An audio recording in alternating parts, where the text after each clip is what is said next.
도시건설위원회 박완희 의원입니다. 발언의 기회를 주신 최충진 의장님과 동료 의원 여러분, 한범덕 시장님과 관계 공무원 여러분들의 도구에 감사드립니다. 만리전장 외로운 몸 부모 형제 이별하고 홀로 섰는 나무 밑에 힘이 없이 쓰러져 나의 사랑 조선혁명 피를 많이 먹으려나 피를 많이 먹겠거든 나의 피도 먹어라. 22살 꽃다운 나이에 약산 김원봉 선생이 이끄는 의열단에 가입해 조선혁명 간부학교에 입학하여 독립투쟁에 나섰던 홍가르 선생께서 즐겨 불렀던 노랫말입니다. 안타깝게도 홍가르 선생은 그토록 원하던 독립된 대한민국 청주에서 억울하게 학살당하셨습니다. 한국 전쟁 당시 발생한 민간인 학살 사건을 조사한 진실화해위원회 2010년 상반기 조사 보고서에는 다음과 같이 기록하고 있습니다. 박만순의 기억 전쟁에 따르면 이는 북한군이 남하하면 빨갱이들이 인민군에 협력할 것이라는 막연한 추정에 의한 예방학살이었다고 합니다. 2009년 국가보훈처는 홍가르 선생의 공적을 인정해 독립유공자에게 수여하는 건국 훈장 애족장을 추서했으며 2010년 진실화해위원회는 홍가르 선생이 이승만 정부 하에 자행된 민간인 학살의 희생자라고 공식 인정하였습니다. 또한 선생이 묻혀있을 것으로 추정되는 청주시 낭성면 호정리 도장골 지역에 대한 유해 발굴을 권고하였습니다. 하지만 그뿐이었습니다. 유해 발굴 조사도 진행되지 않았습니다. 급기야 2019년 3월 이곳에서 진행된 벌채공사와 사방된 건설로 유해 매장지가 집단 훼손되었습니다. 낭성면 도장골, 도장골은 청주 형무소에 있던 재소자, 보도연맹원 등 약 170여 명이 1950년 7월 8, 9일 사이 법적 절차 없이 집단 학살당한 곳입니다.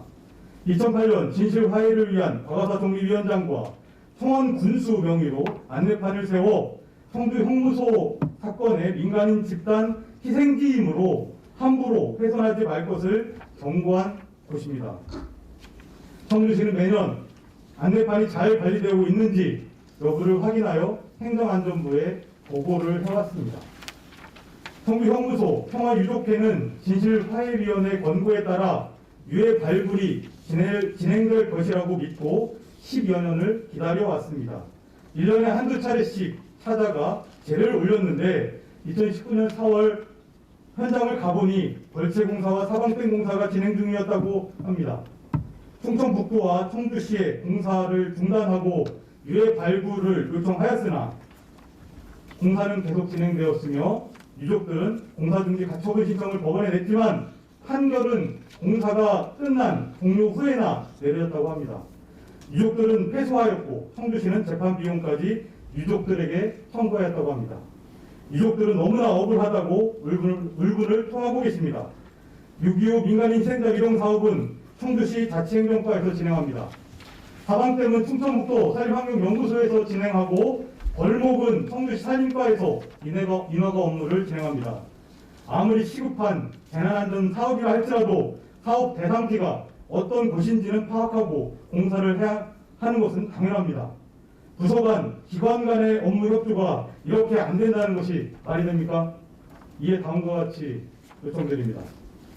하나, 청주시와 충청북도는 법적 판단을 떠나 도장골 민간인 희생자 유족들에게 진심 어린 사과를 해야 합니다. 수십 년간 영문도 모른 채 부모와 가족을 잃고 핍박과 서름으로 살아온 유족들에 대한 최소한의 예의입니다. 둘, 민간인 희생자 묘소라고 추정되어 국가기록원에까지 사진으로 보관되어 있으며 유족들도 죄를 지냈던 작은 봉분 세 곳에 대한 정확한 위치를 확인하여 복원해야 합니다. 셋, 청주시 6.25 전쟁 민간인 희생자 위령사업 지원 등에 관한 조례에 따라 억울하게 돌아가신 도장골 희생자분들의 원운을 달래기 위한 위령사업을 추진해 주십시오. 넷, 청주시에는 존재하는 6.25 민간인 희생지에 대한 전수조사를 통해 근본적인 보존 방안 등을 수립해 주십시오. 역사를 잊은 민족의 미래는 없습니다. 올해로 한국전쟁 71주년을 맞이합니다. 호국 영령들에 대한 추모와 더불어 이제는 억울하게 희생당한 우리 이웃을 살펴야 합니다. 민족의 뼈아픈 과거사를 진실과 화해로 치유하는 첫걸음은 당사자들인 유족들의 목소리에 귀 기울이는 것입니다. 이상으로 오늘 말을 마치겠습니다.